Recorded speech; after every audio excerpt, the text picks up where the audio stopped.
Hello. Should be live now. Uh, Welcome to anyone who's here. Uh, if you're around, just shoot up the chat with something, so I'm not like talking to the void for a while. So this is going to be my 500 subscribers and like sort of decompression video for my last one on police abolition, which the last video I was on in police abolition, which is I'm quite proud of that video. But yeah, 500 subscribers feels pretty good. I was looking to aim to get to 1,000 by December, so on track with that, which is nice. Yeah, I'll just give it gonna give it a few minutes, see if like anyone's gonna turn up to uh like see people gonna turn up to talk about it. I've got a sort of unstructured view of what I'm gonna do, what I'm gonna talk about today. A few notes on Google Docs and some tweets as ever. Hi Chloe, thanks for popping in. Glad you can hear me. Yeah, might as well just get my notes doc up and might as well sort of get started.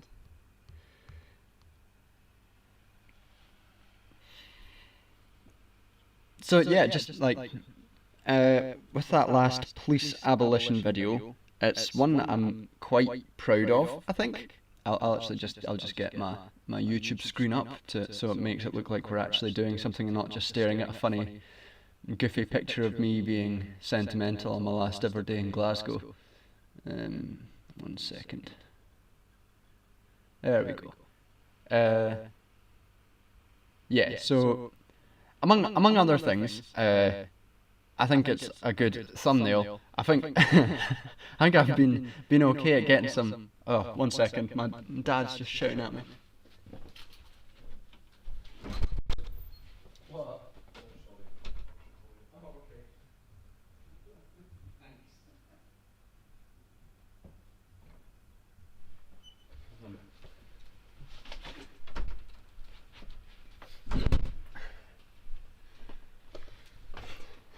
Being in lockdown. Being in lockdown is great because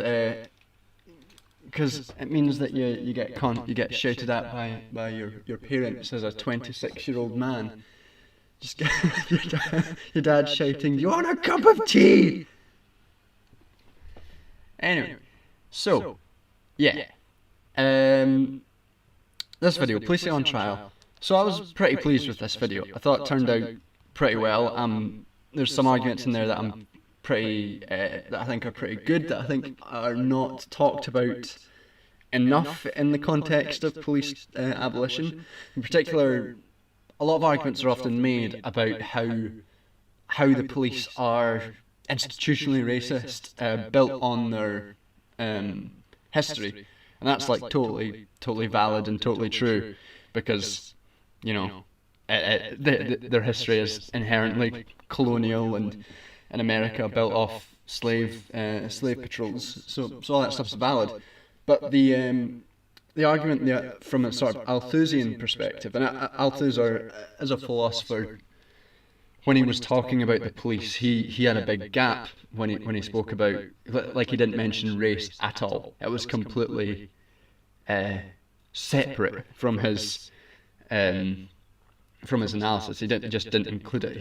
His argument for the police was essentially that when you're hailed by the police, the moment that you turn round and notice that you are the one being hailed, that you are tacitly accepting that police officer has authority over you.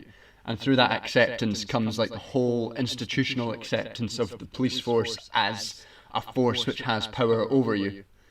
The way I sort of amended that, took the argument and amended it, was that being being arrested and being in the criminal justice system itself as a process creates a racialization and creates a system of like creating oppression. So it's not just an effect of the oppression; it's the creation of it as well, which I thought was an argument that like it's not exactly original. Lots of people have said it before, but I think it's sort of underplayed in discourse of the police. So that was probably my favourite sort of argument from the video.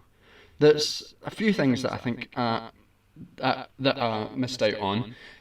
Firstly, the first thing would probably be in my section about if you haven't watched it, then you might as well go and watch it, because I'm going to talk about it for the next few minutes.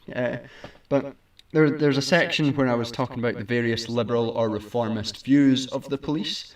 By the way, stop me if you want to ask any questions. Like I'm sort of reeling off some shit right now. If anyone wants to just chat shit, this isn't supposed to be like a lecture or anything. I just sort of just trying to be sort of chilled out. But when there's like not questions incoming or things to sort of build off of, I'll ramble on about various things that I've got bullet points for while I'm going. Oh, apparently I sound like I'm in a stadium. Let me just one sec. To Amanda who's texting me, does it still sound like a stadium? Is that better? Oh, and by the way, your dad shouting at me there was your thing arriving. So that's arrived. Anyway,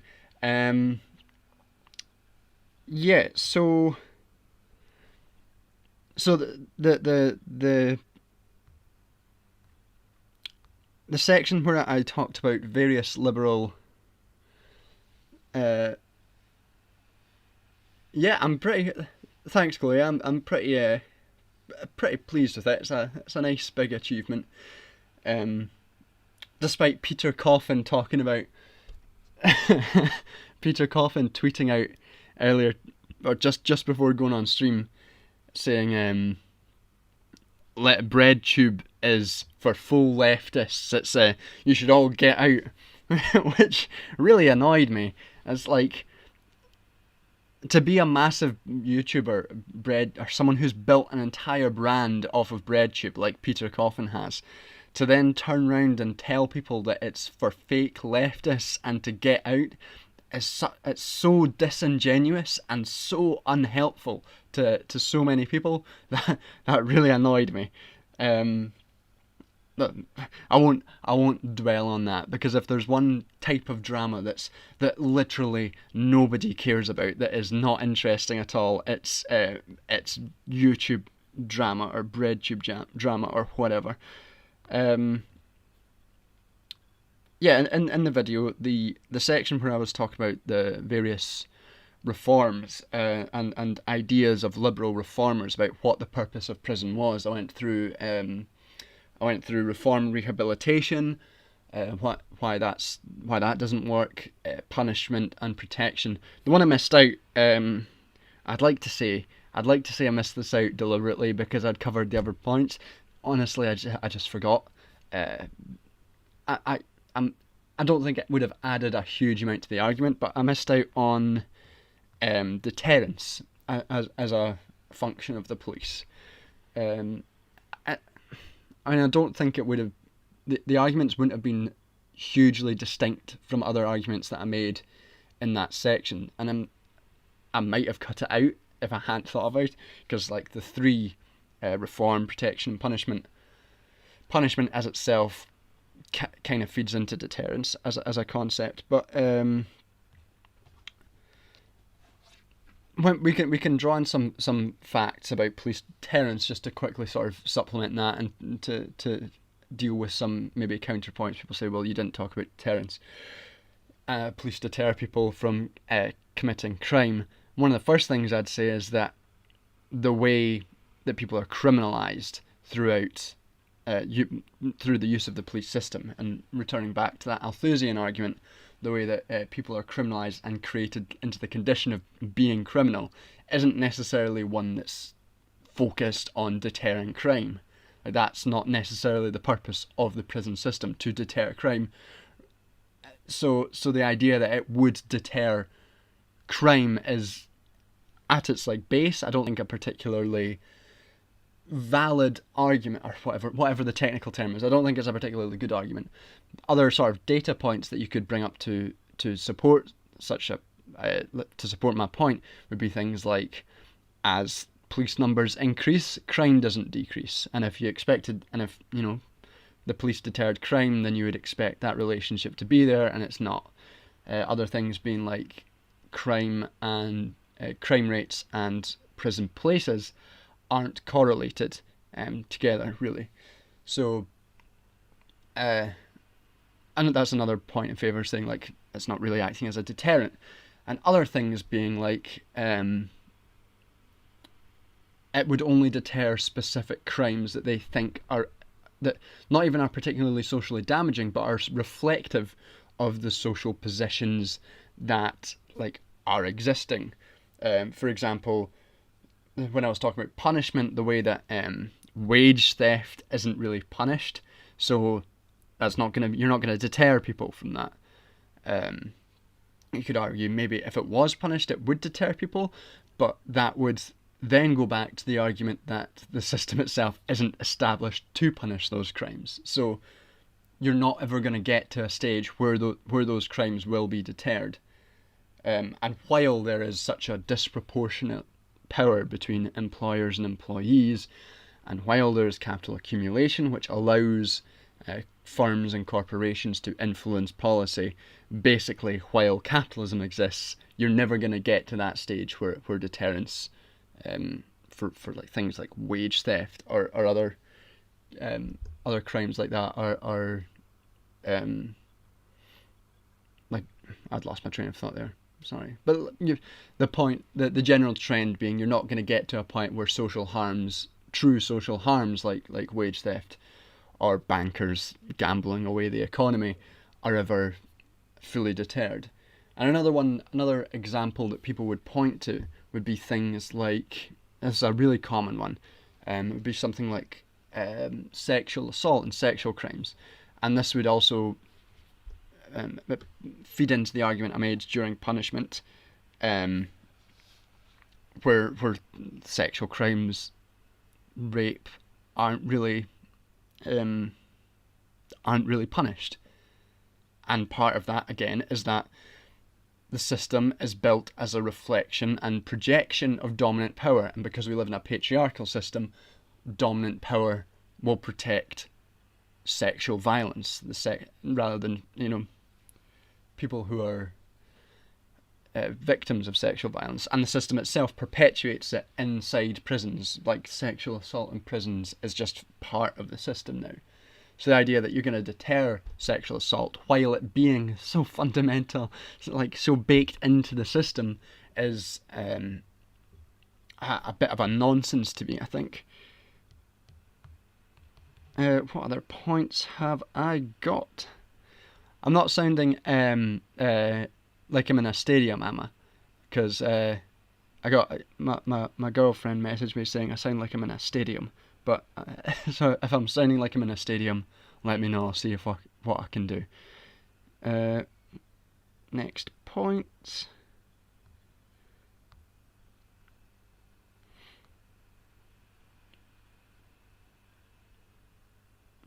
Yes, something else that's come up a few times, and something I tweeted about, is this idea. I've seen it from leftists in some Marxist subreddits. I think it's why I got banned from the Our Communism Reddit for being a social democrat after I posted that video, which is marvellous, which is a great piece of left discourse, to get banned from a communism subreddit for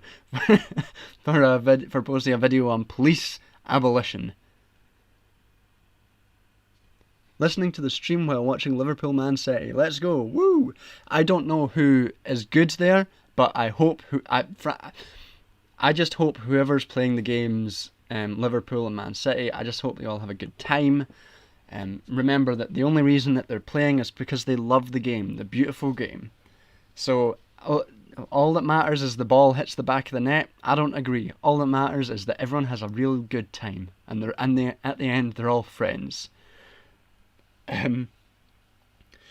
Yeah. So the argument that I've got from some leftists is that people naturally need some authority, some coercive state authority, in order to control them. And I find this argument from leftists not just strange, but dangerous. I think it's quite a dangerous idea, and I think it's one that reflects a blind spot in some particular leftists, that we need to enforce things like that. It basically boils down to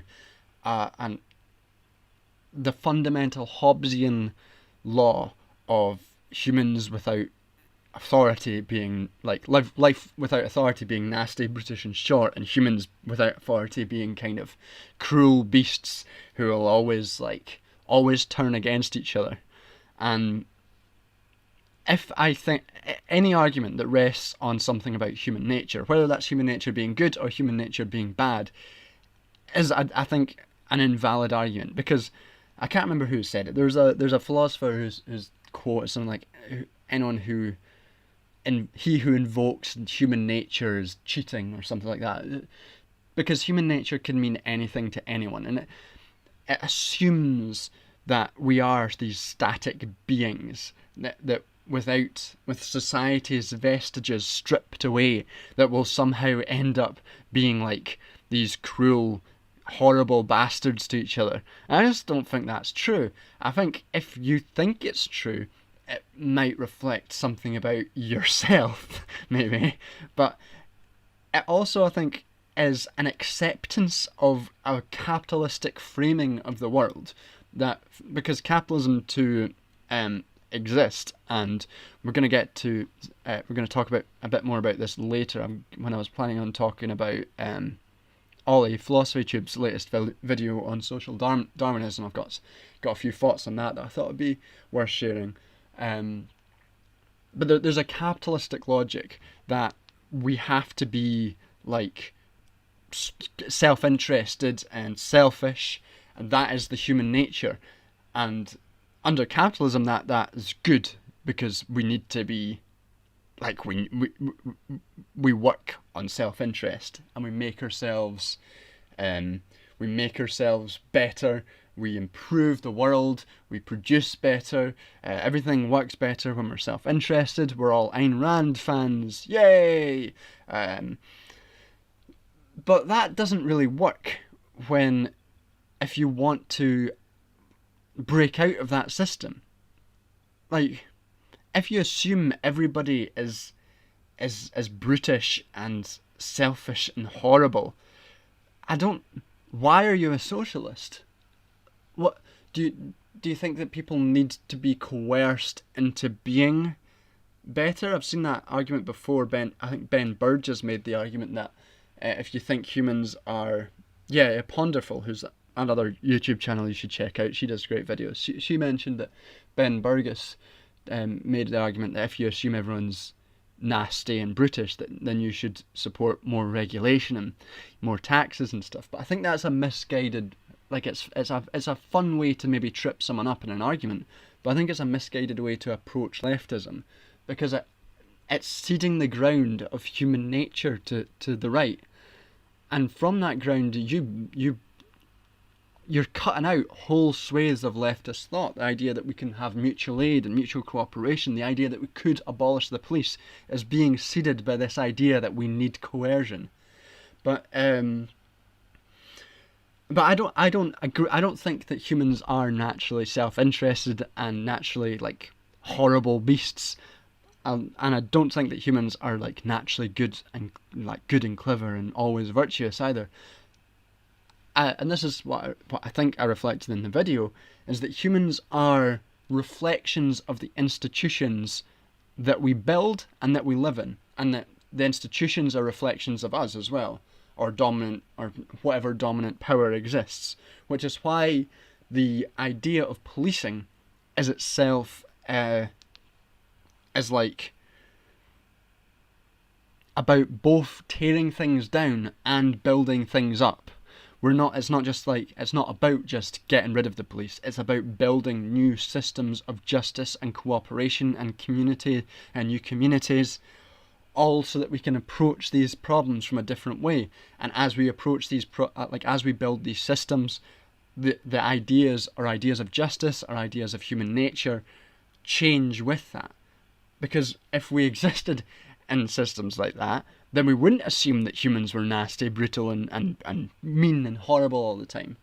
We might not assume that they're virtuous all the time, but we would be aware that human nature, whatever that amorphous blob of a term might mean, is not cruel at its core. It might not even exist. So yeah, that was an argument that I'd come across a few times, that we need the police to enforce coercive law in order to have society survive. And to add some empirical points to that, there are societies which don't have police, there's villages in Palestine which don't have police systems. They work on community justice. There's a whole section of indigenous Mexico which is not which expelled all police, and that's not descended into anarchy. So I mean, these are simple sort of empirical points that we can look to show that we wouldn't just descend into anarchy. Anarchy in the colloquial bad sense of the word, not the good and cool sense, which is which Kropotkin projects. And there's also, I think, with this argument about human nature and that we need the human nature and that we need the coercive power of the police. I can't even remember if I mentioned it in the video, but there's an idea. One that's common, that was made clear in a book I read called Black Minded, about the philosophy of Malcolm X, where the communities, black communities in America, they weren't surviving. They didn't exist because the police enforced justice on them. They existed in spite of the police enforcing their will. And that's why things like the Black Panthers existed. So it wasn't that the police were enforcing the law and therefore those places didn't descend into anarchy. It was more those places existed in spite of the police imposing violence on them. I find the idea that we need the police to enforce law and order or else we descend into chaos sort of at odds with the reality that we see around us. Most of us wander around and don't commit crimes. And I don't think most of us don't commit crimes because we're scared of the police. I think most of us don't commit crimes because why? Why would you want to? Most people just try to get on with their lives. And in ethnic minority communities, they effectively don't exist with any law enforcement, any official law enforcement. They just exist with violence being imposed upon them. So yeah, those were my main, the main gaps in the argument that I think I would have wanted to address at that point. And there were some other points that I think which I didn't go into as much, like the mechanics of mass incarceration and stuff like that, and the development of mass incarceration and the war on drugs. And that's because I talked about them in my video on capitalism and white supremacy, which you can see there with Donald Trump's lovely big face, just looking like he's, I don't know what I don't want to imagine what he's feeling there. Nothing good. But yeah, I didn't talk about the war on drugs or anything, because that was all covered in that video there, which is worth a watch. It's my second most viewed video.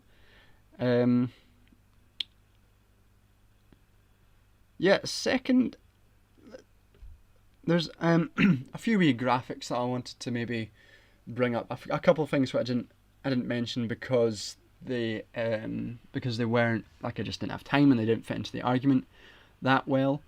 Let's hope my Twitter and stuff all loads up. Hey, that wasn't the one what I wanted to look at first. Yeah, so there's an idea. I sort of scratched the surface of this. There's an idea that the British police service doesn't have as big a problem with this as the American police service, which, like, in some ways is true, but not because of, like, the structure of the police, but just because things like we're disarmed. The police here are largely not totally disarmed, which obviously limits their ability to kill people. And like, there's also, we've got tighter gun control, so there's various factors that coalesce around not having as many police deaths, police killings in this country. But that isn't to say that the police aren't institutionally racist here, that aren't supporting racist, patriarchal, classist system, because they are. And I pointed at this, first of all, with things like I mentioned in the video, about how the police force, I mentioned this in my last stream, I got the statistic wrong. The police force, the prison system in the UK has a greater disproportionality in its in the makeup of the prisons compared to America in terms of black prison population. So although a larger percentage of the American prison system are black, the difference in proportionality of between the British black population and British black prison population, that's a tongue twister, British black population and British black prison population, that's a bigger disproportionality than it is between the US black population and the US black prison population. So as a proportion of our population, we imprison more black people than in America as a proportion of their population. So clearly we've still got this problem, and these problems will continue to exist throughout any police system. There's going to be they're going to be varied to their particular national contexts, but they will generally have these specific trends, and they will always be unjust in their specific ways. In Western states like France, I think, has particularly bad relations on this front, but I don't have statistics in front of me to speak to that to any more depth. But I thought this YouGov thread on police attitudes was, I think, pretty revealing. I didn't have much time. I don't think I would have added anything to add to the video, but I thought it'd be quite nice just to talk about them a bit here.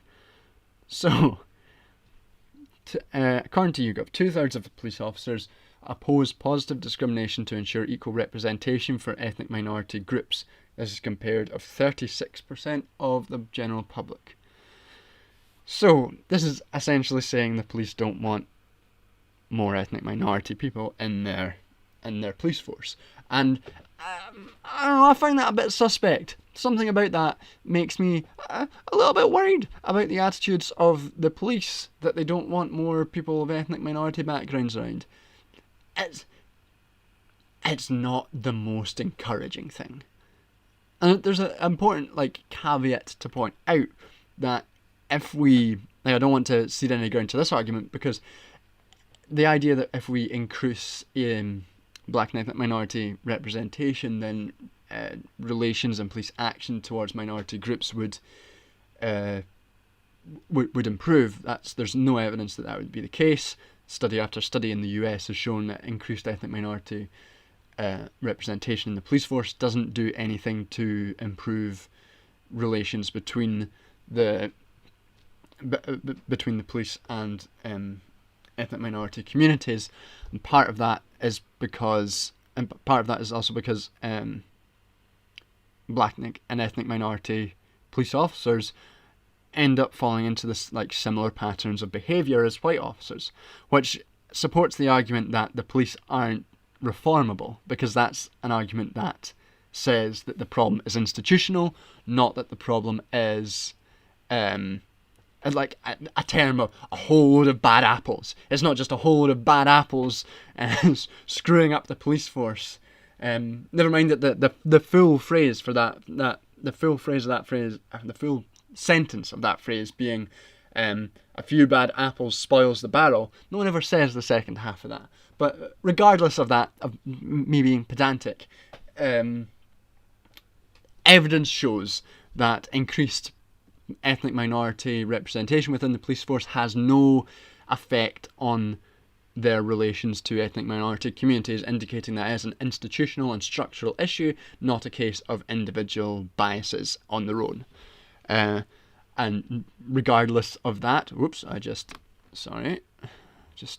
dragged my YouTube window. I swear this computer, it just does not want to do anything.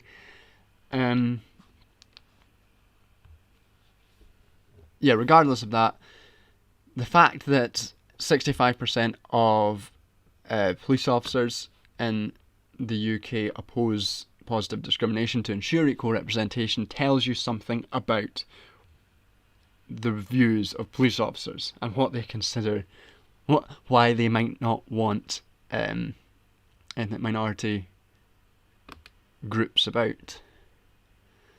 Okay, and then here's the next jolly fucking statistic from this group. Police officers are also more likely than the public, 41% to 26%, to believe that stereotypes about other groups of people are usually true.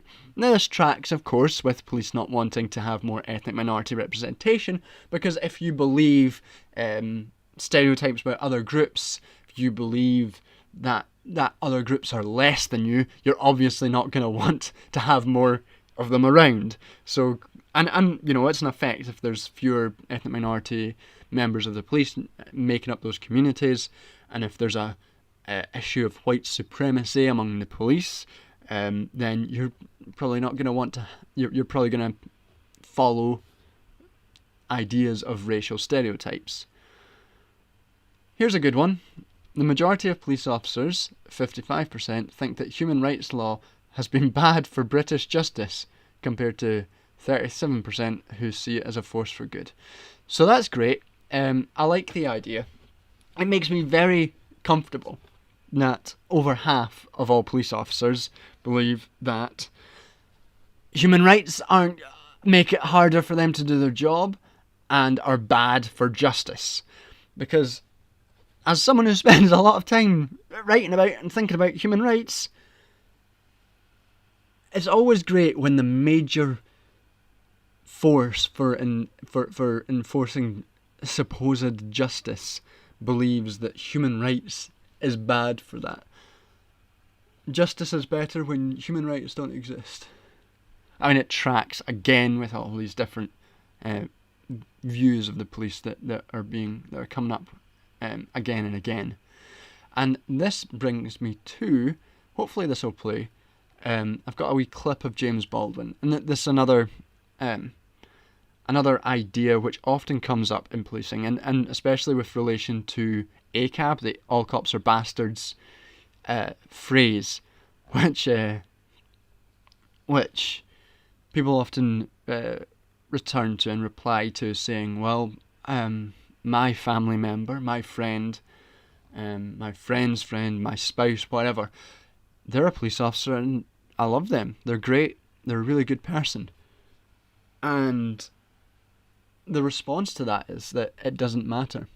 It doesn't matter whether you've got a friend or a family member or a loved one who's a police officer, because their role remains the same. All cops are bastards means that those cops, no matter how nice a person is, until they resign their position as police officer, or often until a police officer is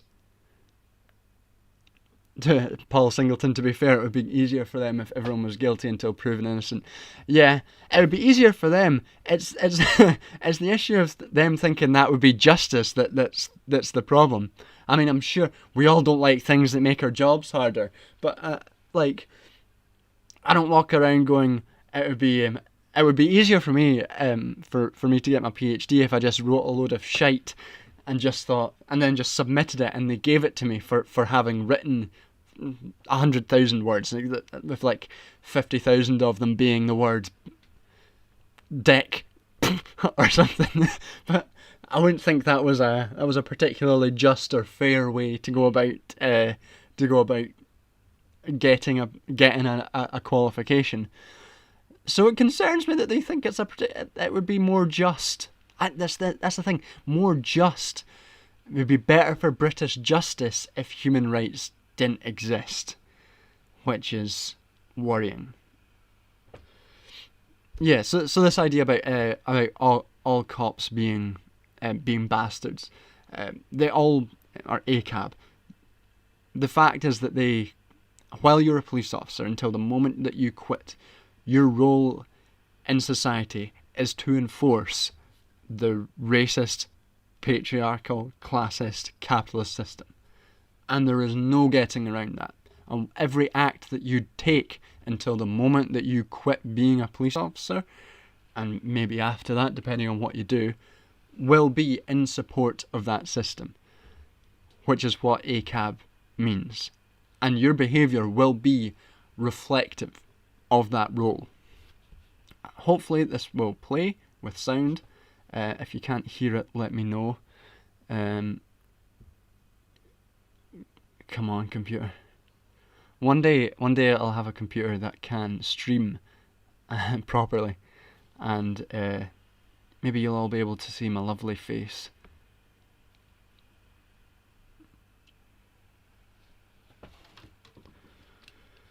Let's see.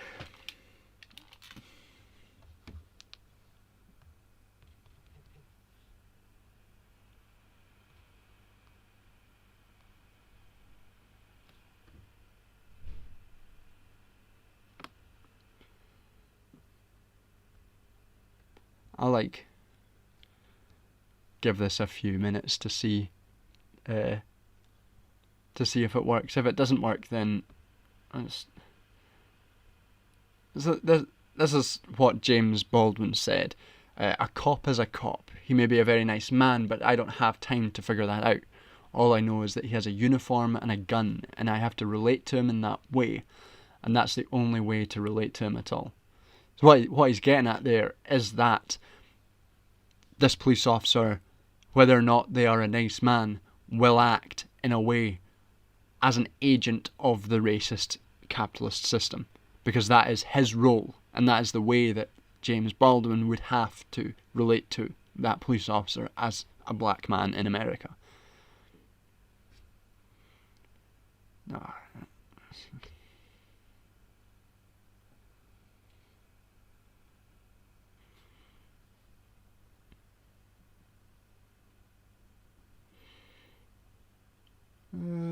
Yeah, it doesn't look like it's going to play.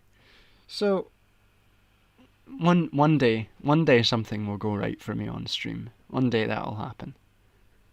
It'll be a dream. We'll all cheer.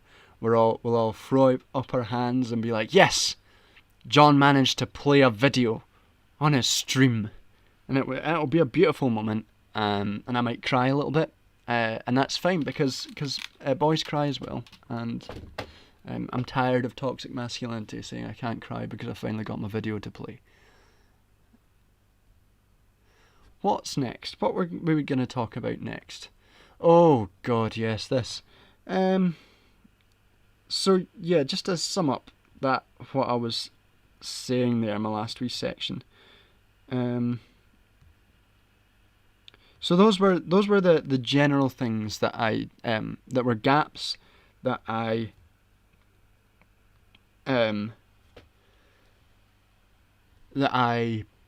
missed out in my that I missed out in the analysis of the video. Overall, I think this might have been my best video. I think like the analysis wasn't necessarily as original as in my one about genocide and the Iraq War, but I think it was slightly more careful. Because in that video I didn't do the one about the Iraq War and genocide. I could have done a better job of talking about why the specific cultural destruction that happened in Iraq was genocidal. I could have been more careful with that argument. I feel like the arguments in this video, in this police abolition video, were very, I thought it was a good tight argument that was well made, and I'm quite proud of it. But here's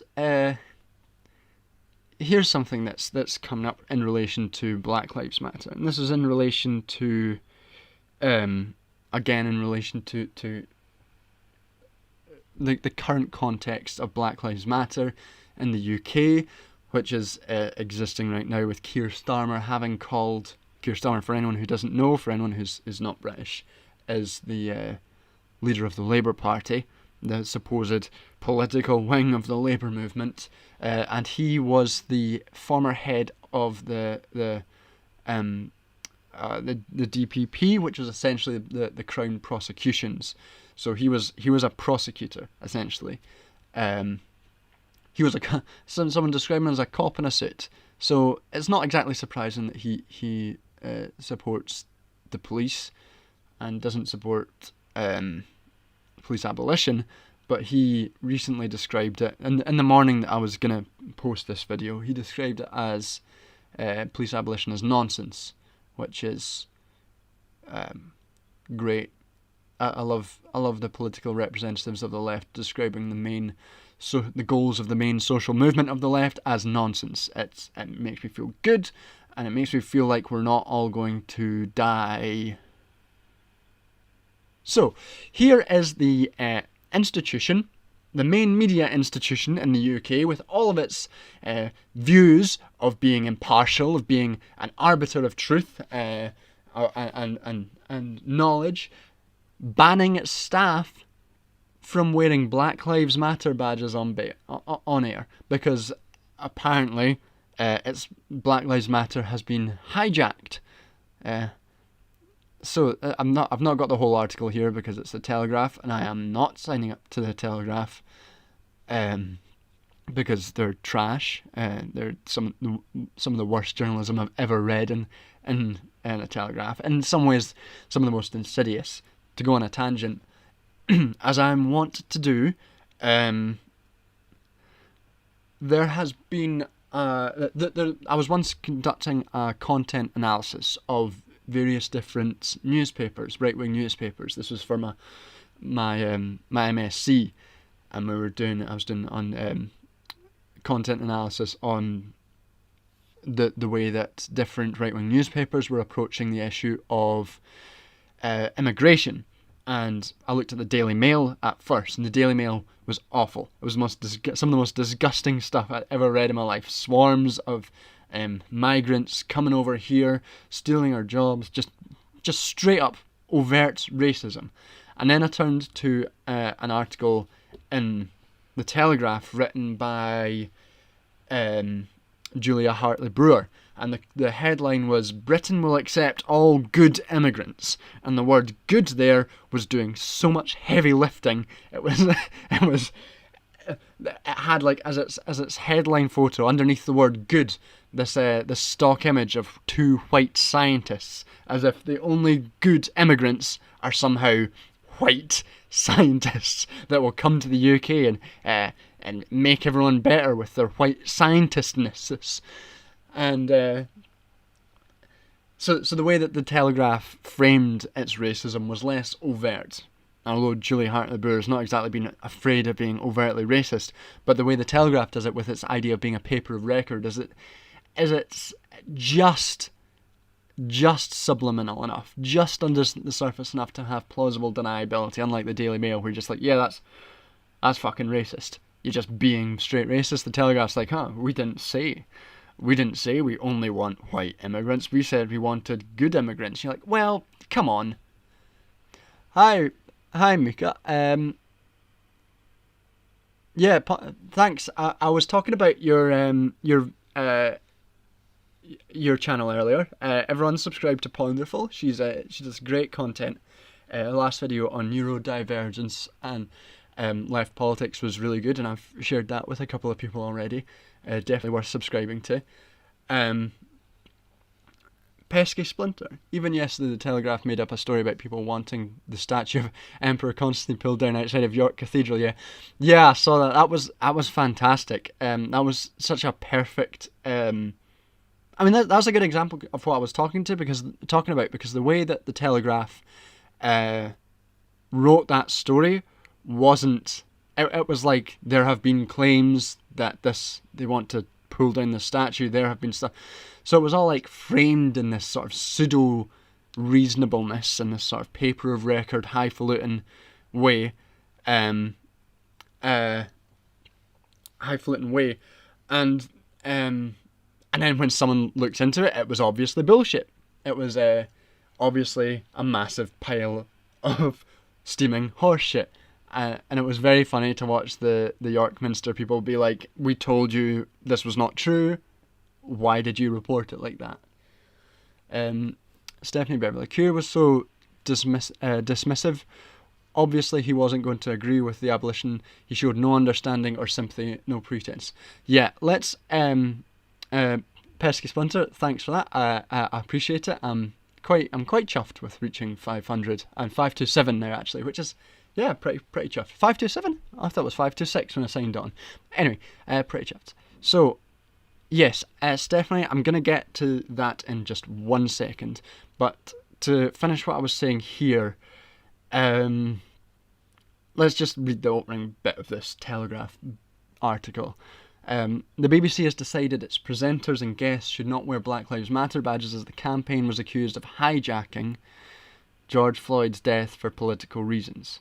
Bosses at the corporation have ruled that visual symbols of support for Black Lives Matter should not be worn on screen, senior sources told The Telegraph. It comes as a number of high-profile organisations were forced to backtrack on their support for Black Lives Matter movement as its UK arm publicly criticised Israel and called on the British government to defund the police. The BBC's stance is at odds with other broadcasters, including Sky, who have displayed BLM hashtag between programmes and encouraged presenters to wear badges of support. So, this idea that George Floyd's death was hijacked for political reasons is something else. The idea that George Floyd's murder by a police officer is in some way apolitical is absurd. It's clearly absurd, and everybody involved knows that it's absurd.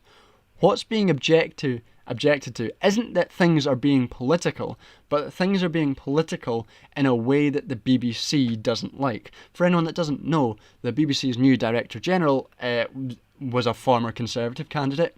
BBC's political programming is dominated by Conservative-leaning forces, and even if it wasn't, the institution itself is built on, like journalism is built on privilege and wealth, and supporting the state in a number of ways. So what's being objected to really isn't that it's hijacked for political reasons, but that the political reasons are explicitly anti-capitalist. That's what they don't like. That's why they don't like it when Black Lives Matter are talking about defunding the police, because they can't. Liberal forces then can't say, "Oh, we're all for Black Lives Matter." They've got to claim that it's hijacked rather than these political goals being central to the goals of Black Lives Matter, and that they always have been. Backtrack on their support for Black Lives Matter movement as UK arm publicly criticised Israel. Yeah, again, as anyone who's done any reading on police abolition, Angela Davis talks about this quite a lot. The connection to oppressed groups across the world, and I talked about this in the video, is something that is fundamental and totally central to the goals of Black Lives Matter. and in this way, I think police abolition, Black Lives Matter, is a really, really good mobilising force for socialist forces. I think it's really good praxis, the police abolition movement, because it is internationalist. It forces us to confront the global patterns of oppression, with UK selling tear gas to American forces, to the support of the oppression of Palestinians in both Palestine and Israel, the selling of arms to Saudi Arabia for the invasion and bombing of Yemen. All these interconnected issues are forced into the forefront when we talk about Black Lives Matter. And then it also forces us to look at not just destroying these systems, but building up new ones, which is something that's so often forgotten in socialism. We're all often talking about destroying the capitalist system, but a lot of the time, Mexi talked about this one time. There's the sort of fetishism of war, of the guillotine, in socialist discourse, and rather than a fetishism of building new community support. So I think police abolition is a good tool for sort of building us up into a sort of socialist mindset. And if anything right now is going to get us further towards socialism, is going to be the Black Lives Matter movement. And I think on some level the BBC knows this, which is why they've banned them. Now let's get to Keir Starmer, because I had to hastily edit. I'd finished the video on Sunday night, and I was planning on putting it up early for my patrons on Monday morning. Then Keir Starmer goes on BBC and says that that Black Lives Matter's goal of defunding the police was nonsense. He dismissed it as nonsense, which is very revealing, I think, for who Keir Starmer is, and what he wants to do, what he sees his role as Labour leader to do. Because he doesn't see himself as anything to change the system. He sees himself as a reflection and an actor within the system. One that just maybe he wants to tweak things every now and again to make things maybe slightly more just. But his dismissal of Black Lives Matter as the most prescient social movement globally and in this country at this time as nonsense shows that he has no interest in any sort of politics. And like Stephanie says, he has no understanding, no sympathy, and no pretense. That's the most concise. That's a really concise way of saying it. And now we get to here, where Keir Starmer has told BBC News that he regrets his use of language in calling the Black Lives Matter movement a moment, and has apologised for his words. Clarifying his position, he said he meant this was a defining moment and a turning point in race relations. So, given the opportunity to reflect after 2 days of what I'm sure has been pretty frequent criticism, and I presume coming in some sense from some black members of the Parliamentary Labour Party, if he listens to any of them at all. 2 days, time to clarify. Do you want to clarify whether you think defunding the police is nonsense? And he says, I'm sorry that I called it a moment. I meant defining moment. Like, oh, Keir, come on. Like, Jesus. This wasn't what we were talking about. Saying a moment wasn't the issue. It was the dismissal of Black Lives Matter's central goal as Yeah, even Pesky Splinter, even James Cleverly called him out. Even James Cleverly, the one man rejection of nominative determinism, called Keir Starmer the forensic daddy out on his position on Black Lives Matter. It's incredible when you've got people like Nigel Farage coming and supporting your position on Black Lives Matter, and the most that you can muster in response to that coming out is saying, I want to clarify that I meant this was a defining moment in race relations.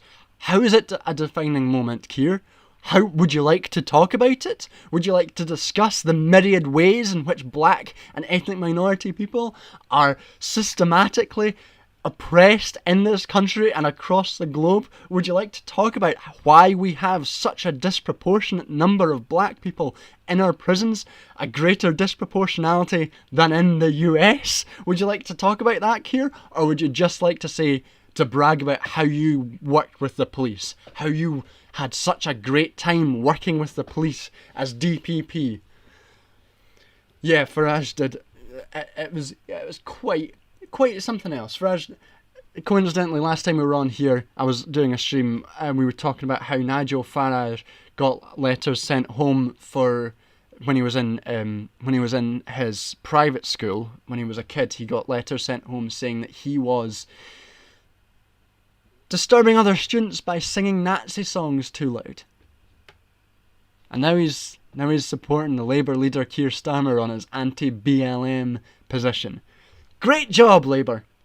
That's what happens when you elect a cop as your leader. It's fucking great. I love it. So, another thing that that has come out. Have I got this tweet up? I think I might. I've got another.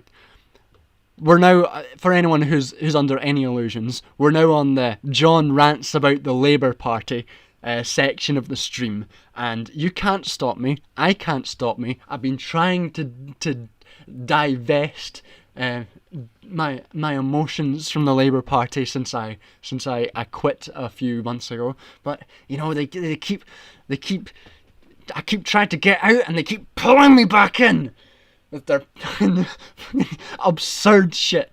So we'll get to his position on trans rights in a second, which is again fucking awful. But we'll start with we'll stay on Black Lives Matter for the moment, and the Labour Party's view on black people, because another article was put out just before stream, about an hour before stream, where the Labour Party, true opposition, where the Labour Party is talking about how many black people are quitting the party, and Keir Starmer's saying that we don't want black people to quit the party. I'm just going to find the article actually, because it's worth seeing the actual oh Christ, this computer, man. I'll find it on my phone. Let's see.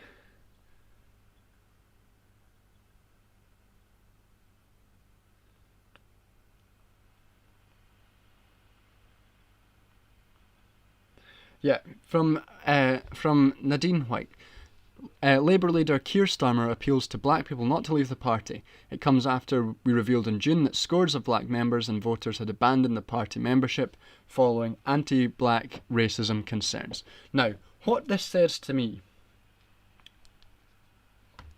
from that headline, rather than and in conjunction with Keir defining the Black Lives Matter movement as nonsense and not in any way, substantively way, addressing their concerns, what that article says to me is that Labour and Starmer view black people as an electoral resource, not as an oppressed community that it is the Labour Party's job to reach out to do their best to represent and to represent the interests of.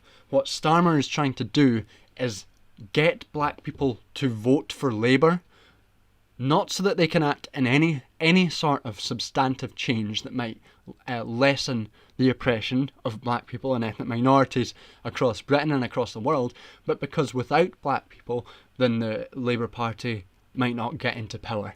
It's just an electoral resource to them. It's nothing more. It's quite sickening, and we can get to some more evidence for this point when we turn to Starmer's view on trans rights. And this came out this morning. It's been a great day for Keir Starmer. Nothing wild or stupid at all coming out. So here's what came out about one of Keir Starmer's spokespeople today.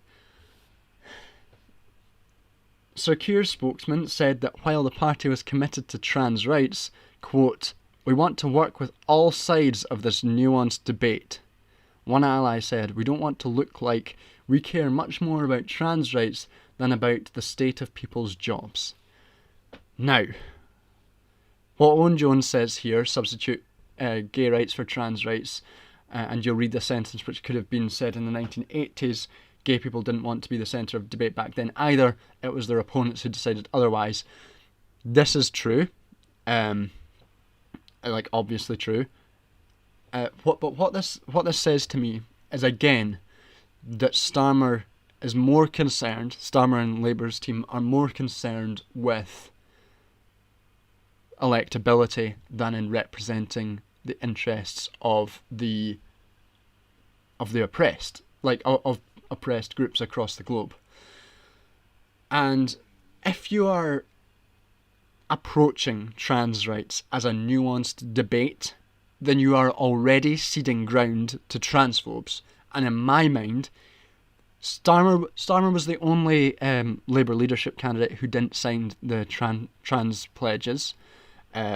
This pattern of behaviour that is coming up again and again with Keir Starmer says to me that he has at the very least a blind spot for transphobia, and at the risk of being defamatory, might himself hold transphobic views, allegedly, perhaps, maybe. That's how you cover yourself. That's, am I covered legally? Illegally? Any lawyers? Am I legally covered if I say that? If not, I recant it. Anyway, so Starmer willing to dismiss the concerns of the material concerns of black people. Starmer to quickly define transphobia and trans rights as a nuanced debate, as the existence of some people as some sort of debate, as if people's existence should be up for any sort of concern, and then to frame that debate in inverted commas as an electoral strategy where you don't want people to think they're more concerned about trans rights than your jobs is disingenuous, damaging, and deeply worrying. And yeah, Paul Singleton having a former human rights lawyer as leader. As someone who does a lot in, anyone who doesn't know, part of my PhD is human rights. It's I'm quite immersed in the human rights system and in the Institute for the Human Rights Institute in my university. Human rights lawyers are always the most regressive part of the human rights movement, and I think it's part of I think it's part of how you view human rights when you're a lawyer. If you're a lawyer, if you're a human rights lawyer, this isn't a blanket statement, by the way. Like, obviously, there's been some good radical human rights lawyers, but a lot of the most regressive forces come from the lawyer tendency, and I think it's because you view human rights as a set of rules rather than the set of rules being an expression of a justice force behind it. And it's also the case that when human rights tend to be enshrined in rules, that they tend to be watered down and mitigated, with the term for this being called the paradox of institutionalization. It happened to Lemkin's concept of genocide, where he had a much more radical view of genocide than what ended up being the UN definition and ended up being international law. But because his view of genocide included colonialism, the Western forces, Britain, Churchill, and other Western forces obviously didn't want colonialism to be considered a genocidal crime against humanity. So that concept of genocide became watered down through institutionalization. That happens a lot through human rights law, and that's why more radical forces in human rights, like Via Campesina, the global peasants movement, are very suspicious of institutionalizing their gains through the human rights movement. And I think that reflects in its way to a lot of how human rights lawyers a lot of the time see human rights as a set of rules. Pesky Splinter Starmer thinking every Labour voter is actually Jess Phillips. Yeah. I've got a good story about Jess Phillips. So before I was interminably online, which was a short time ago, as long back as 2016, maybe 2017, when I was just a young baby online person, and I just followed MPs. Wasn't aware of their internal sort of weirdness because I hadn't been on Twitter long. I followed Jess Phillips, and she posted something about how she had forced Corbyn to backtrack on supporting the decriminalisation of sex work because she's a feminist and she wants the Nordic model of sex work, and she framed this as like this big victory of battling Jess Phillips against the weak misogynistic Corbyn. And I responded to her tweet, having just been at an Amnesty International training event where they spoke about sex workers' rights. And for a while, I've been aware that the model of the Nordic model, which the Amnesty International used to support, and only very recently, I think it was only like 2017, 2016, that they split that, they changed that into the new decriminalisation model. So I spoke to them about that and asked them why it took them so long, and essentially they said we were held up and we just had this idea of sex work that was built on the Nordic model, but as soon as we started talking to sex workers about what the best way for to improve their lives would be, they almost unanimously said decriminalisation. So we held a big conference with all of our members, and we discussed it, and we changed policy. So I responded to Jess Phillips' tweet with the article which explained Amnesty International's position and said, I was very politely, very not snarky or shitposty like I would these days, basically just saying most of the evidence, like the majority of evidence coming out from academia, from sex workers' rights organisations, and even from Amnesty International, which has been notoriously slow moving on this, has been showing that decriminalisation of sex work is actually the best way to go forward for sex workers. So Corbyn was likely right in this case, and I didn't say this, but the implication being your position, Jess Phillips, is regressive. And I said that Amnesty came to this conclusion after consulting with sex workers' rights organisations. And Jess Phillips' response to that was, well, they didn't ask me. And that is the most succinct view of her politics that anyone could possibly ever ask for. And they didn't ask me. That sums up Jess Phillips as a slogan. If she ever runs for Labour leadership again, which she won't, she'll quit and become a shitty journalist for the Guardian probably. But if she ever did run for Labour leader again, she might as well run on Jess Phillips.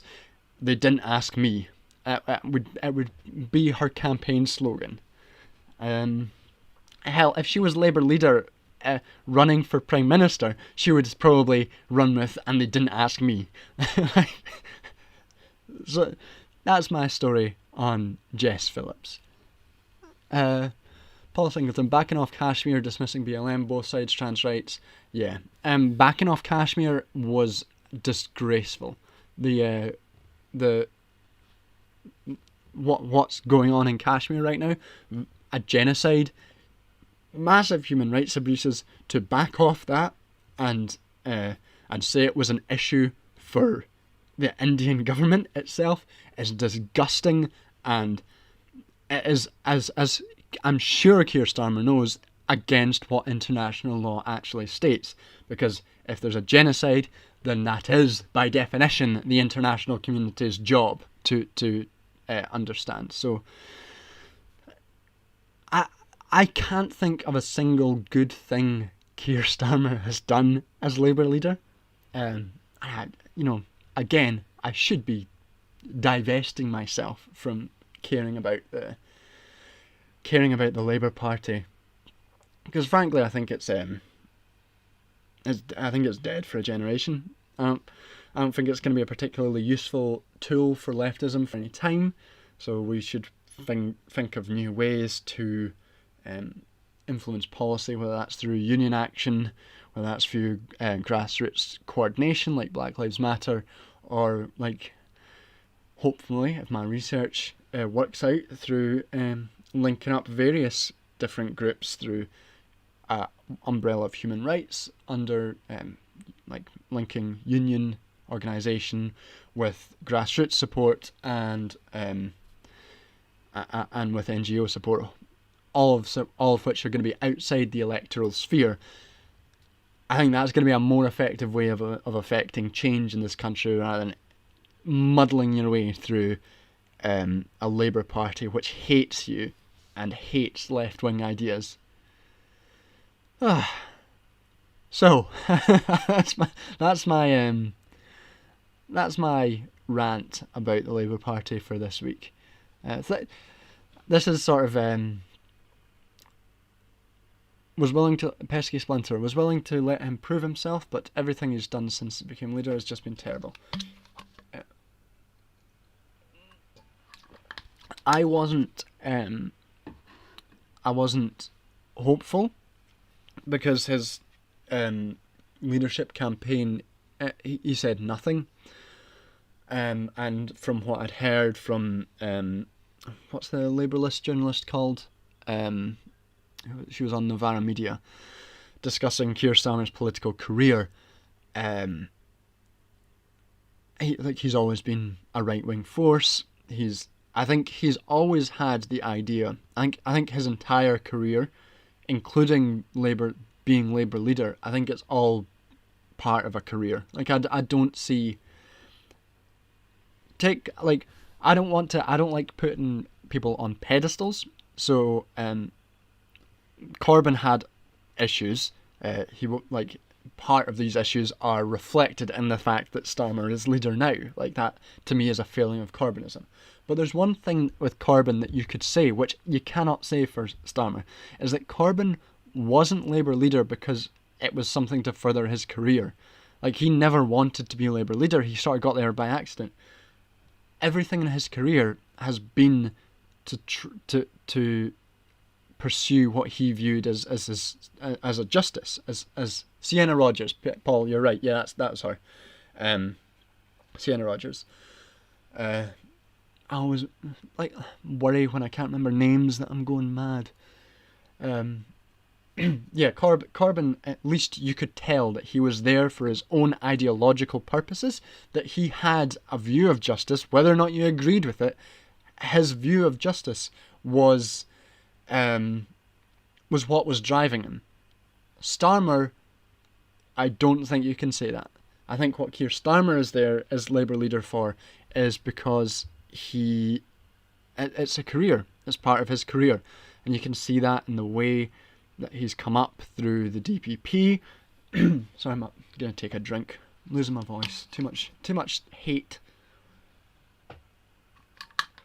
The way Starmer came up through the DPP, the way he was only made an MP in 2015 after he was parachuted into a safe seat, and the way he was very quickly put into a cabinet position, and then the way that he was quickly talked about as the next leader of the Labour Party. It became like the wisdom of the collective wisdom was that Keir Starmer was next going to be the leader of the Labour Party, which indicates to me that there's probably a fair amount of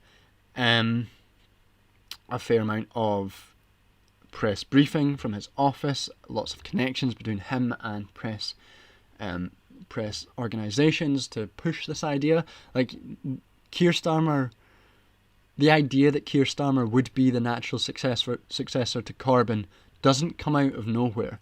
Like, we don't just believe that because he was there in a suit with a quiff. Like, it was because there was an effort to make that the case. And all of that says to me that was his goal, that all of this has been a career goal. Yeah. So to take a different, less hate-filled view, moment. I want to talk about Philosophy Tube's video last night that he released last night. If anyone's not seen it, it was on Charles Darwin versus Karl Marx. Quite a long video, a good one. I enjoyed it. It was about essentially how Charles Darwin's views affected the politics around them, how politics affected Charles Darwin's writing, and how Marxism and Darwinism interact in some ways, and how Darwinism continues to affect our political and societal views to this day. And all he cites in the video talks of eugenics that still exists these days, sterilising trans people, and I think Finland still does that. They sterilise trans people, that being still eugenics.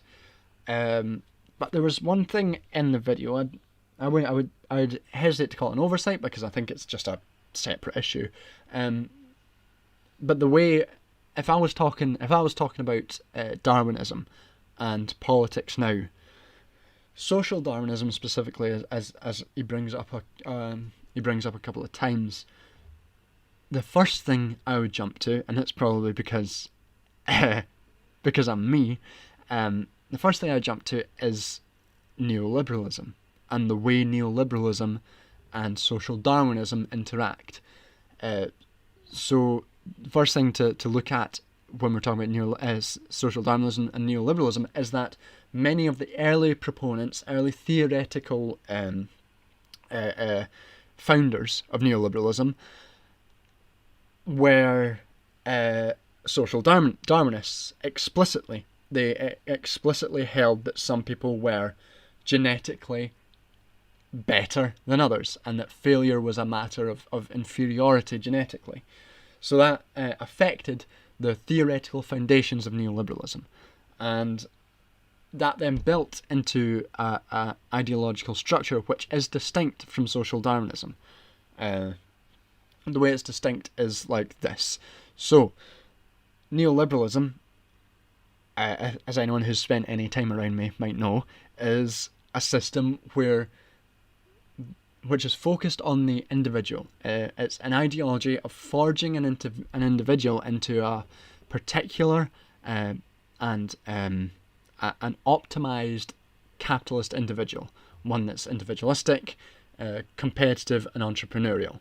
Social Darwinism would say that you couldn't forge those individuals into that new form, because it would be in their genetics that they failed to be this certain way. It would be a failure of an inherent nature and it would be part of their inherent nature that would make them competitive and make them more individual, and so on and so forth.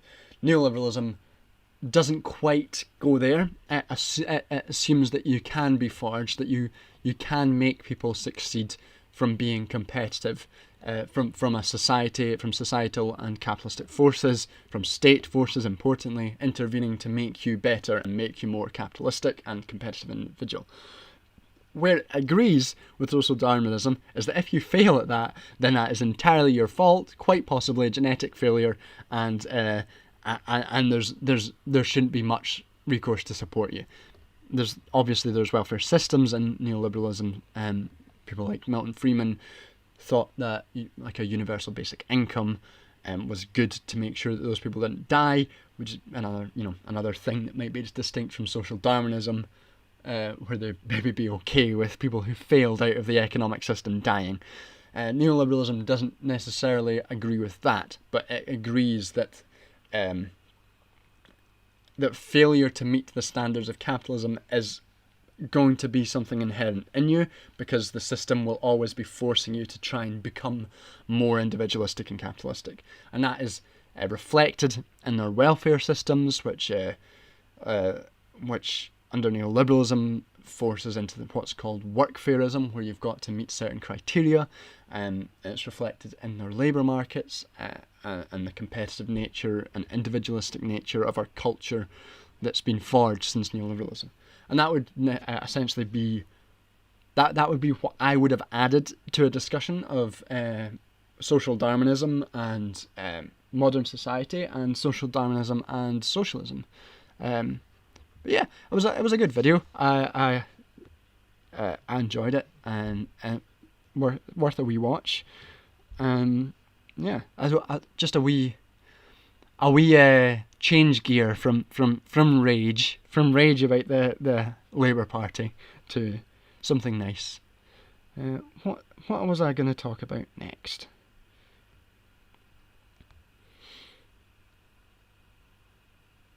Oh yeah, Christ! What I was going to talk. Yeah, let's do another wee change of gear. We're going to talk about this, David Starkey.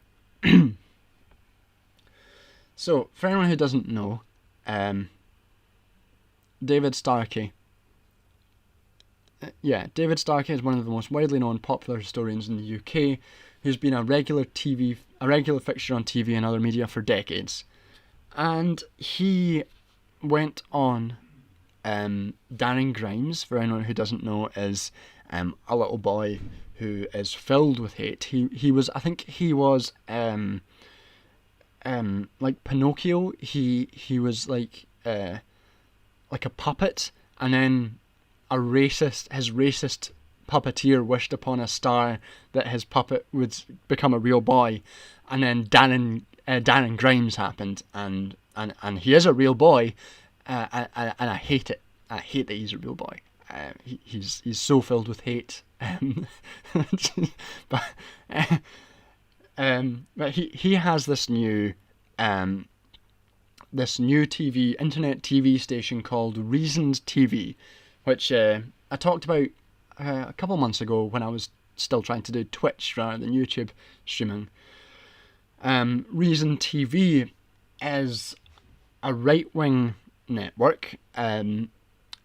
When I first came across it, I thought it seemed a bit odd. It seemed a bit.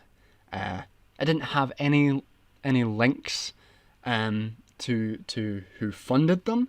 It didn't have any information about any of that on its page, and I looked, and it had very professional interviews. So clearly, it was already set up. It was framing itself as like a grassroots organisation that was being funded by us unheard people, the great unheard of the British Isles, the racist unheard who have no power throughout society, the unheard British public with their conservative government, the conservative unheard.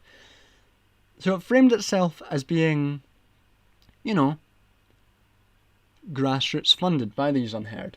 But it had all these videos with all these prominent figures from the right of the political and media world, including Julia Hartley-Brewer, Lawrence Fox, Brendan O'Neill with his giant head, and even Dave Rubin, who we all know, I'm sure, from his PragerU videos, his regular role in being unbelievable tit on right-wing TV, and his book on his book called "Don't Burn This Book" that nobody burned because nobody cared enough to burn, in which he said that he wanted people to stay up late and drink cuploads of facts. A very cool guy, Dave Rubin. So all these people, and with all this production value, and Darren Grimes hosting it. So a few weeks ago, when I was looking at it first on stream, we saw his first video, which was all about the bravery deficit, and it was about how everyone's so unheard in British society that if you say racist shit, people call you a racist and you're cancelled, or if you say transphobic shit, people call you a transphobe and you're cancelled, and all this stuff. Later, I found out that this bravery deficit video was imported almost word from word from Dave Rubin's PragerU video on the exact same topic. And PragerU, for anyone who doesn't know, is a Koch brother funded YouTube channel run by Dennis Prager, who's an extreme right wing. I don't know if it's essentially a fascist, but he gives all these various don't like the term intellectual dark web, because it's not as if because these people aren't intellectual, they're very popular, so they're not on the fucking dark web. So he gives all these people platforms to basically spout shit. And Dave Rubin was one of these people, and he must have just given the script to Darren Grimes in his gamer chair, and yeah, that was the introductory video of Reasoned UK. So what that says to me is that this is just Koch brother funded propaganda station. So we've now got David Starkey, famous British historian, one of the fixtures of BBC TV, and I want it known that it's been known for years that David Starkey is a racist and a misogynist. This isn't news. Nobody is surprised by this. So this latest clip today, which I wonder if it will play. Probably not. Oh.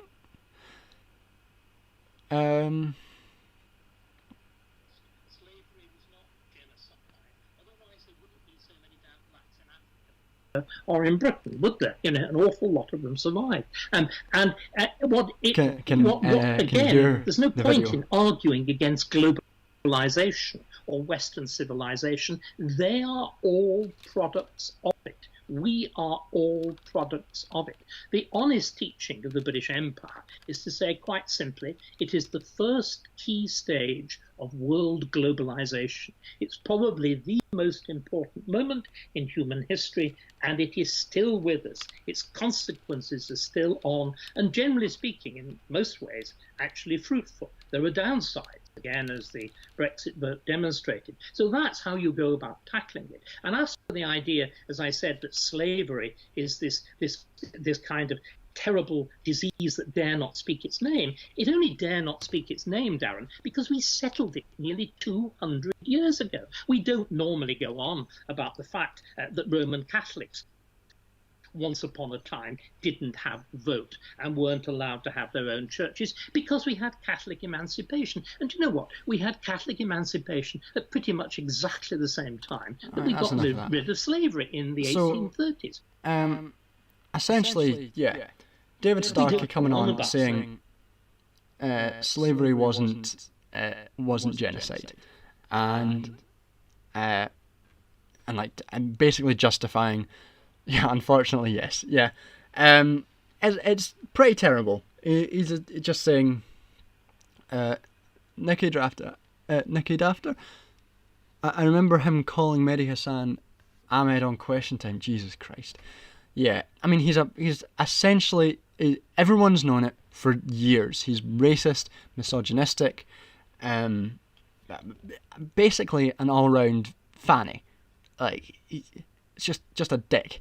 Yeah, genocide and slavery doesn't exist, and it has no basis in any academic understanding of genocide that because there are black people around that slavery wasn't genocidal. It's just desperately uninformed, and the only reason he's saying it is because he wants to say that there's no racism in society today. That's the only reason why you would say that. And the only reason why you'd say that is because you're a fucking tool of power, and or a tool. I feel like I remember reading what he said during the 2011 riots, Chloe. It was something about, was it a whole lot of stuff about black culture or all this? I feel like even if I can't remember, I can predict what David Starkey would say about the 2011 riots. Pesky Splinter, it's all right. We compensated the slave masters for loss of profits. Yes, which we only just stopped paying. What was that about? Was it, I think, less than 20 years ago that we stopped paying the slave masters compensation for the profits they lost? The whites have become black. Yes, I do remember that. Yeah. Yeah, I know when I was reading about that. I was reading about that when I was doing some research into the individualization of social problems. Yeah. I mean, he's out and out racist, and he has been for decades. Everyone's known it. The BBC have known it. But I think what we get most from here isn't that he said something racist.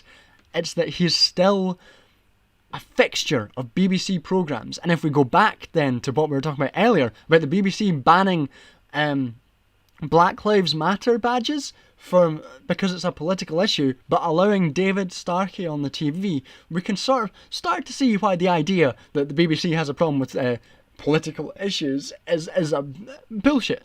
And what the real issue that they have is political issues which challenge the status quo. They'll very gladly have David Starkey being racist because society's racist. That doesn't challenge anything. It's fine, good. Get the more racists on the BBC. We don't care. But anyone who's anti-racist, accuses anyone of being racist, does anything that is necessarily against what the status quo would have them do, then that is therefore unacceptable. And David Starkey is on here just... I don't even think it's mask off with David Starkey. It's like he's revealed his mask so many times that it's just skull. He's just pulling off skin to reveal skull at this point. You can't pull any more mask off that guy. And then Darren Grimes is just nodding away like a haunted puppet. That was another nice and particularly irritating moment of the of today. And something else, David Starkey is an academic. He still holds his position, I think, in Cambridge as a professor of history in Cambridge. And yet we still, in academia, get accused of being a hard left bastion, ivory tower of Marxist, cultural Marxist thoughts in academia.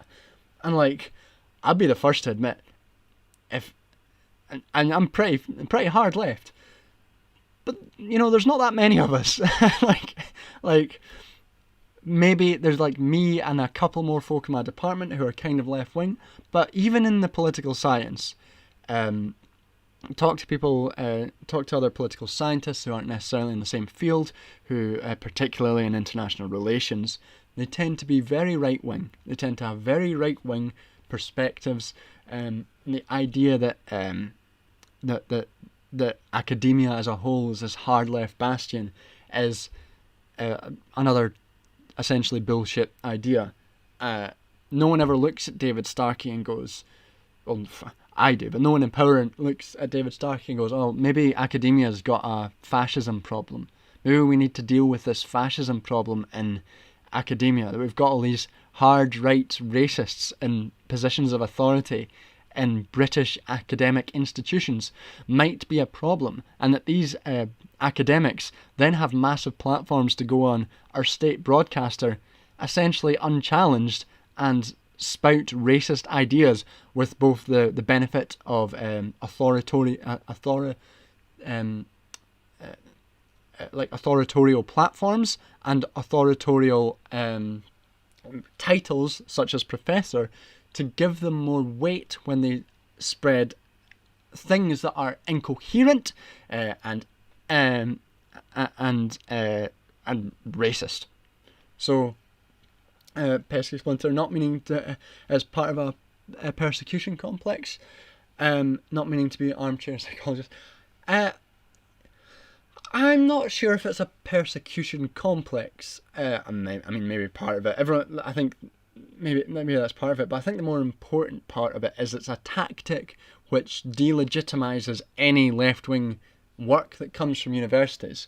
Because if your view of universities is that they're hard left institutions, if you're criticised by academics, by academic articles, by sourced and research stuff, and like Michael Gove was during the Brexit referendum, then you can point, oh, these are just hard left academia. These people have no authority. They're just hard left academia. We don't need to listen to them.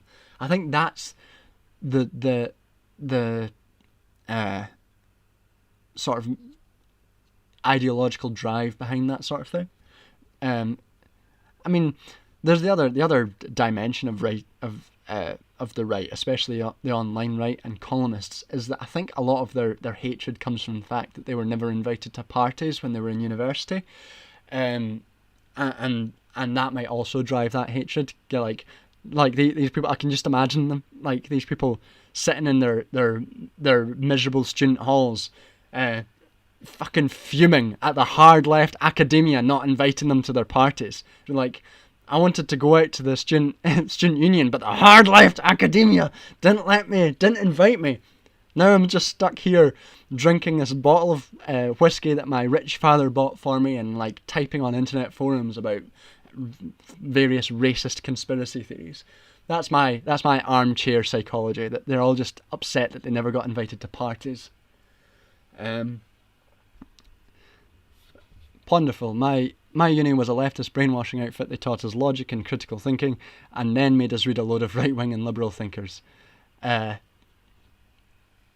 mean, the critical thinking will do it. I was thinking about my undergrad university experience a few weeks ago, in response to this idea about hard left academia, and my undergrad degree was in politics, and like what we were taught in politics and undergrad was very, very liberal. I mean, I'm not sure I would call it right leaning. The right might think of it as left wing, but it was essentially like a liberal education. It was very much focused on the institutions of the state, and how those institutions interacted with each other, and the political philosophy experience was that he was all focused on people like John Locke, Thomas Hobbes, Rousseau, John Rawls, and my hatred of John Rawls and his theories was really ignited back then, and one lecture on Marx, and then every now and again in like international relations you'd have the odd throwaway line to this would be a feminist theory of international relations, or this would be a feminist theory. No mention of indigenous politics, no real understanding or mention of socialist theories, no mention of black liberation. So yeah, the idea that academia or even the social sciences is in any way is a hard left factory is, in my experience, nonsense.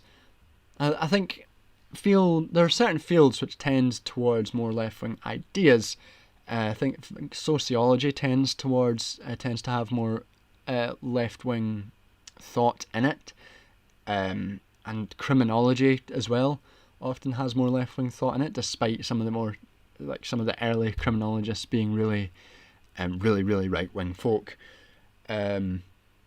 So I think to an extent it depends on the field, but as a whole, the idea that academia being a left-wing factory is essentially nonsense.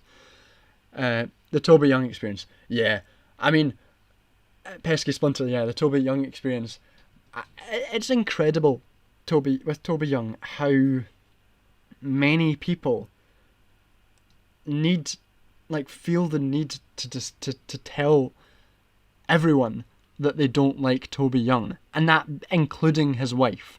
Like I half expect, during the next recession, the next depression, when bankers are jumping off skyscrapers, that they'll all be shouting on the way down, I hated Toby Young, just to make sure that everybody knows before they're gone.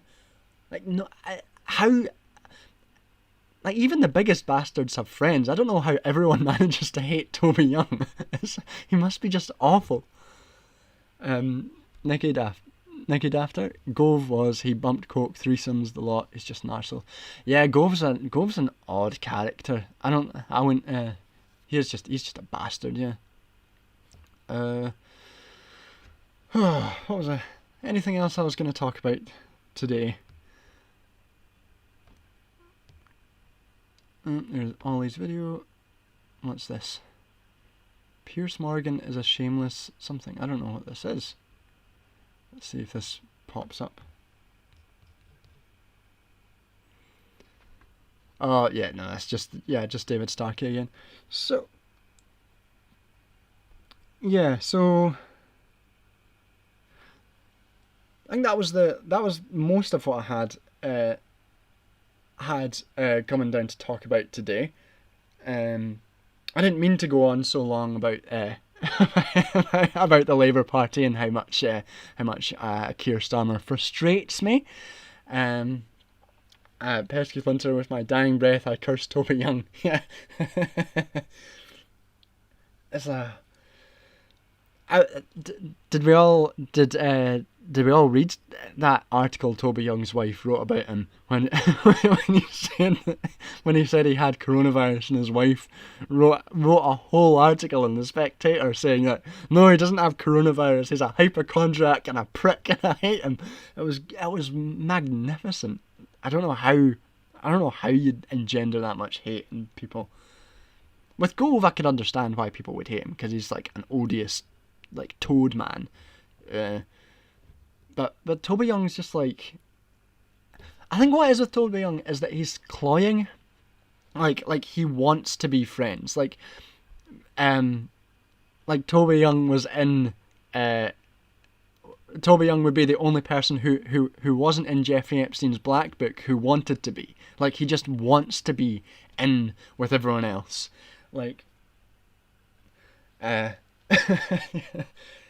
It's a strange thing. Yeah, so if unless anyone's got any questions or anything they want to hear my sort of hot take on, I'll give it another 5 minutes and just chill out and then head off.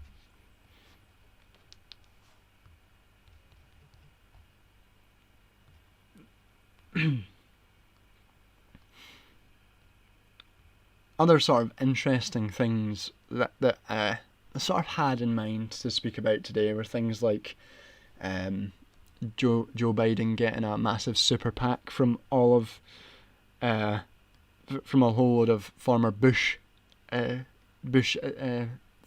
That's definitely a good thing that the political discourse in the US has become so right wing that George Bush funders are now funding the left wing alternative to Donald Trump. That makes me feel good for all my friends in the US. And then there's another thing I saw. Sam Harris, if anyone's aware of Sam Harris, who recently put out a video about basically just trying to cover up systemic racism in America. That made me think about Sam Harris as a figure that's been irritating me for a while, as someone who I used to work for the Scottish Secular Society. I used to be their vice chair, and when you're a secularist, the biggest block to your campaigning isn't religious forces, I don't think. Like, the biggest social force, like the biggest institutional force is obviously like the state, which has got its own interests behind it, but the biggest sort of social force that you have to combat if you're a secularist or work for a secular organisation is the new atheist movement, because they paint your entire movement with this sort of racist, stupid, anti-theist brush, and they sort of merge. I think it was deliberately they merged atheism with secularism, and they're obviously distinct concepts. So a lot of the time when I was working for the Scottish Secular Society, we would have to, and I would like put on an event, I would have to describe very carefully to people I would invite to events that the Scottish Secular Society wasn't an atheist promotion organisation, rather we were about religious freedom and cutting religious influence from the machinations and functions of the state to ensure religious freedom for all, because I don't know if you know, in Scotland, like the Church of Scotland is basically we don't have non-religious schools in Scotland. To frame this in like our biggest campaign, we don't have non-religious schools. We have Church of Scotland schools and other denomination schools, Catholic schools mainly. So part of the Scottish Secular Society would be to reduce the influence of Church of Scotland on the state and on and on educational functions, which would necessarily allow for greater freedom and diversity of religious thought throughout the state. Sam Harris would have come up a lot, and people would talk about how people who wanted to join us would talk about how they were very pro Richard Dawkins and pro Sam Harris, and it was exhausting to have to explain to people that no, we are not for enforcing atheism on people. We're not for that. And so it was nice. It's nice to see Sam Harris pop up again, and make a dick out of himself again on a large stream, talking about how institutional racism isn't real.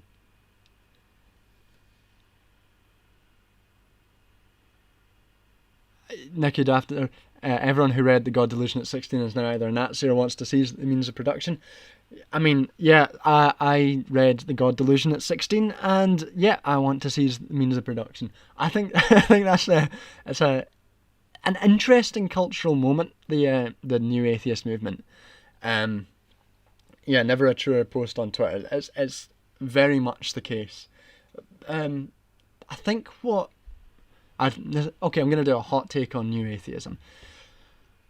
What it did was force onto the stage, onto a stage which was bereft of politics during like the height of neoliberalisation in the UK and the US, where apolitical politics was the game in town. It wasn't about, as Tony Blair said, it's not about left or right, it's about style.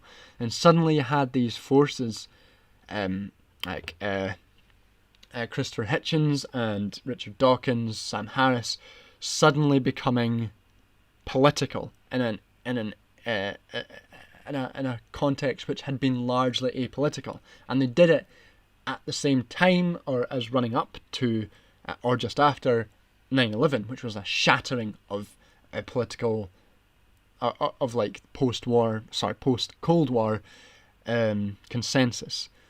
And in that moment, you had a whole lot of people radicalized in certain ways, but as soon as those people started questioning those certain ways, they questioned them in two very distinct ways.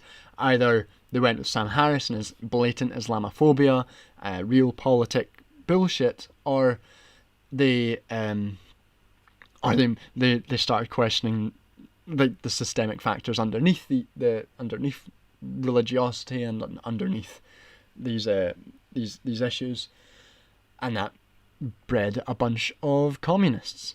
So, you know, it did something. Christopher Hitchens used to be a Trotskyist before he became a virulent Islamophobe and sort of weird classical liberal.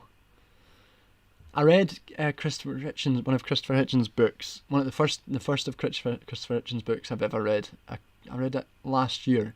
I think it was called, what was it? It's the Death of God or something. One of his books, and I was just like surprised by how like bad it was. Like Christopher Hitchens had the reputation for being like the most intellectually developed of the so-called four horsemen, particularly in terms of like philosophy, because Dawkins and Harris, I can never remember who the fourth one is, but Dawkins and Harris are philosophically inept, as anyone who's taken a glance at Sam Harris's philosophy book would understand. But Christopher Hitchens had this idea that there's this idea that he was some sort of, you know, a great philosophical thinker. And I read his book, and like, God is not great. That was it. Yeah, God is not great. I read that, and I had like besides like one or two funny jokes, one or like sardonic comments, it was just nonsense. It was like largely just Islamophobic, racist nonsense, dressed up in sort of prose. It wasn't anything. And it's surprising to look back, and the God Delusion itself, I took a look at a few years ago again, and that's not a particularly well written book either. And I was just surprised that such a massive cultural moment was built off the back of such like subpar writing. Such like, it wasn't particularly clever.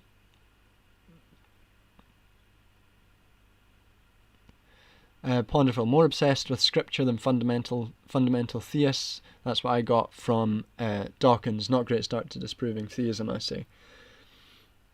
Yeah, I mean, it's been a while since I last read The God Delusion, so I can't really speak to that. I just didn't remember finding it particularly interesting. I think looking back on it now, when you go back and read the stuff now, you just kind of think about like, what are you doing? Like, why does it matter to you what someone believes?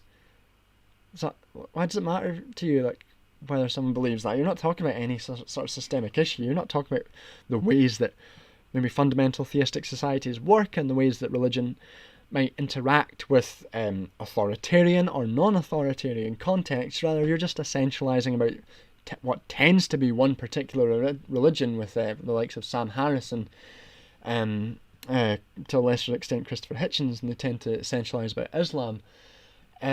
They're not interested in any sort of sociology behind that, which is interesting. Like the sociology of religion and how religion interacts with systems and states and ideologies is really interesting.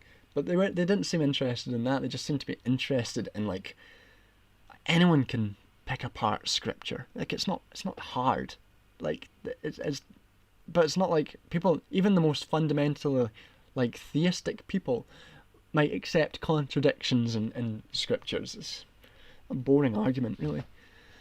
Pesky Flinter Dawkins gave us the meme and the Lord take away his honey at the airport. I do remember that. Yeah, that's his greatest, Dawkins' greatest contribution to literature was that tweet.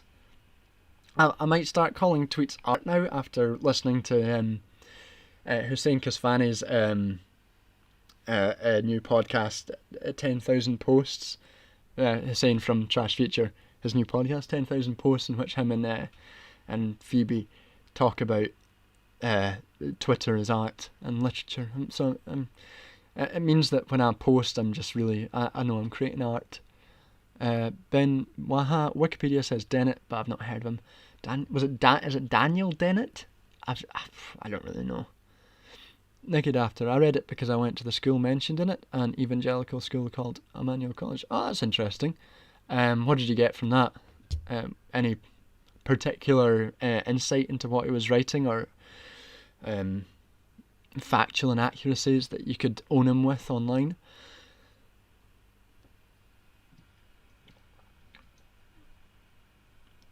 I mean, like, it isn't like an interesting period. I think something that this this is art, yeah. A period that that will be interesting for sociologists and people to read. Gonna check out Hussein's new pod. Didn't realise he had a new. Yeah, it's good. It's only on SoundCloud. It's quite funny. Hussein and Phoebe, they're a funny pair. Really good school. Okay. But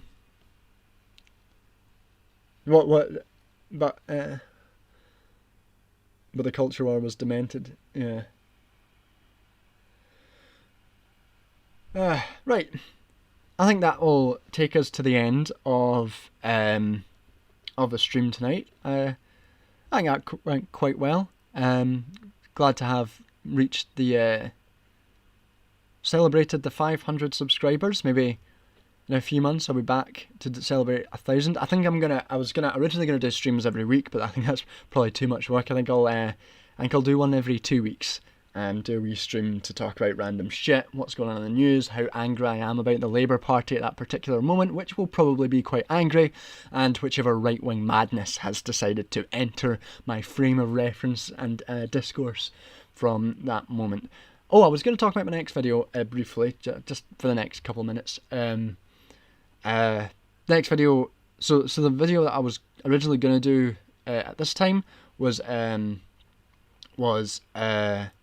the last one in my series on war, and I was going to talk about revolution and the ways political revolution are framed differently in different contexts, and violence and war. It's going to be a sort of adaptation of a paper that I was going to present at a conference back in April before coronavirus hit. So that should be out. Hopefully get that out by the end of this month, if not start next. But that'll be the last one in my series on war, which started with the video on humanitarian intervention, and then the Iraq genocide one. So that'll be the next video. Naked After, a lot of teachers were bullies and the head of science was a creationist. Oh, that is strange. My brother worked at a Catholic school in Dunfermline up in Scotland a few years ago, and yeah, the head of his science department was a creationist as well, which is always a bit strange. Thanks, Pesky Splinter on the join me next time for the stream. Cheers. See you next time.